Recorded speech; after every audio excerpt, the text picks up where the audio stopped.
Coming up, another victim has succumbed to their injuries after being shot at a Louisville bank, bringing the number of victims to 5. The latest details on the mass shooting. And the mother of a 6-year-old student who shot his teacher in Virginia has been criminally charged after months of investigation. The Daily Rundown starts now. This is Straight Arrow News, bringing you unbiased, straight facts. I'm Kara Rucker. Our top story, we're learning more details about the mass shooting out of Louisville, Kentucky on Monday. 5 people have been killed after a bank employee opened fire on his co-workers and live streamed the shooting on his Instagram account. Authorities say the suspected shooter died at the scene after exchanging gunfire with police. Today is a tragic day in Louisville and for the entire Commonwealth of Kentucky. Acts of violence like this hurt.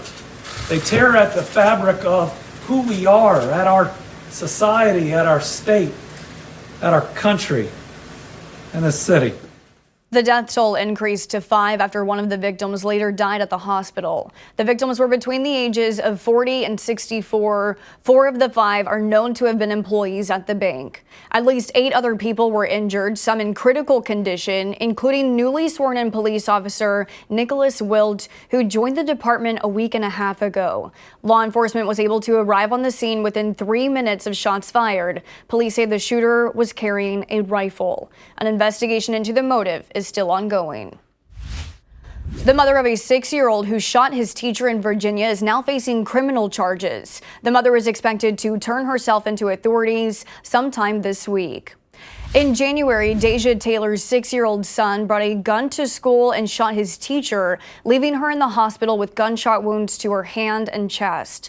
After months of investigation, authorities have indicted the mother on felony child neglect charges and a misdemeanor count of recklessly leaving a firearm that endangers a child. It was announced last month the 6-year-old would not be criminally charged in the shooting. The teacher who was shot has filed a $40 million lawsuit aimed at holding the school system accountable. San Francisco is losing another grocery store because of high crime and drug use. A Whole Foods market that has only been open for a year is already closing its doors. The company says the decision is based on dangerous conditions and safety concerns for its staff. Employees kept finding syringes and used pipes in its store bathrooms. Last year, they reduced store hours after experiencing high theft and hostile disturbances. Whole Foods felt their employees' safety is at risk by staying open.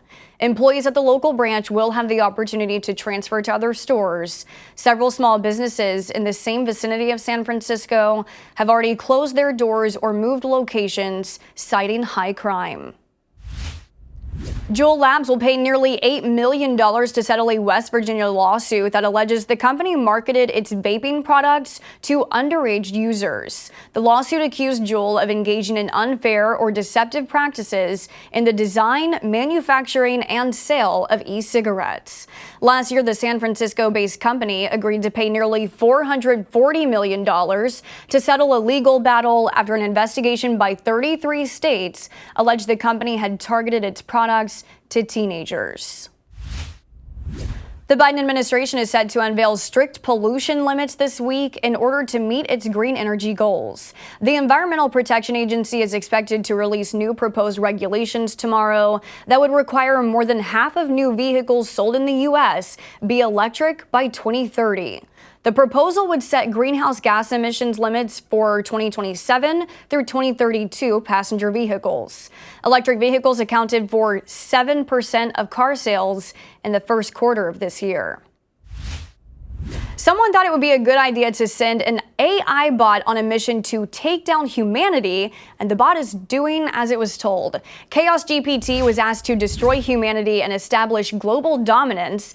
The bot quickly went to nuclear research and even tapped its other AI bot friends for assistance in taking out humanity. The bot wrote on Twitter, "What would happen if I got my hands on the most powerful nuclear device ever created?" Chaos GPT also sees humans as a threat to the planet, calling for their elimination.